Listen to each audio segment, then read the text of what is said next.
All right, guys. So I know a lot of people have been asking about extra credit, and I'm happy to assign extra credit. I just always like to make sure that it makes sense with what we're doing. So we're going to be, for extra credit, tackling a little bit more of a difficult read, but a short one from John Locke.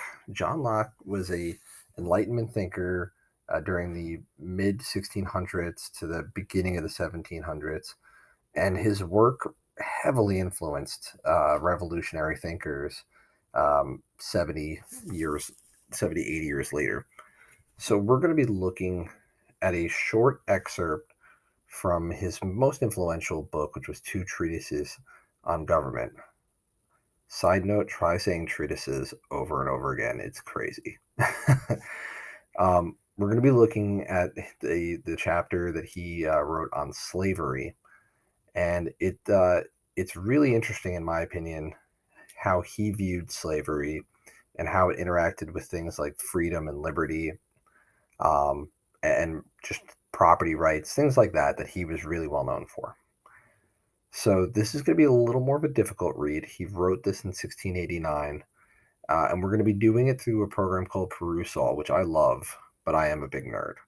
So Perusall allows us to look at this text and highlight things and comment on them. And I'm going to ask that anybody who's partaking in extra credit highlight three parts of this. It's only about 2 pages, and comment on why they think that the parts they highlighted are important to John Locke's theory of slavery. So I'm setting this up so that it's going to be running through the entire marking period.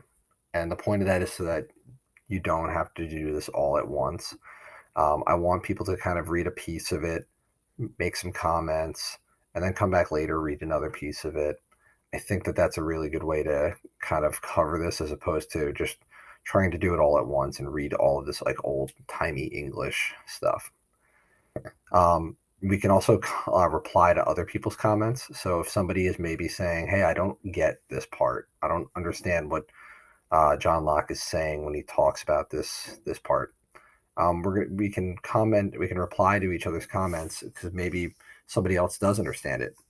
And if you can, if you just don't understand certain parts of the text, comment that. I will take that as credit as long as you explain why you don't understand it.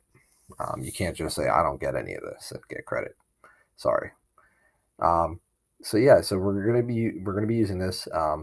The link to Perusall is right under the video here on our website, and we also the course code is listed there as well, which you'll need to access the this course material. And yeah, like I said, I think this was really interesting. I think you'll a lot of us will understand why it didn't make its way into the Declaration of Independence, or the U.S. Constitution, unfortunately. But I think there's a lot of really good material here. This is more, I would say, college level reading. So we're going to do it together, just a little piece, and I think that we can all kind of figure it out and get to the bottom of this if we work as a team. So we're going to be talking a lot about slavery, especially in the upcoming chapters of the book. We're going to be talking a lot about kind of the roots of slavery in American thought and society. Um, it's very, very important to the foundation and the formation of America, whether we like it or not, unfortunately. And I think this is a really good kind of showcase that not all feelings about it were universal.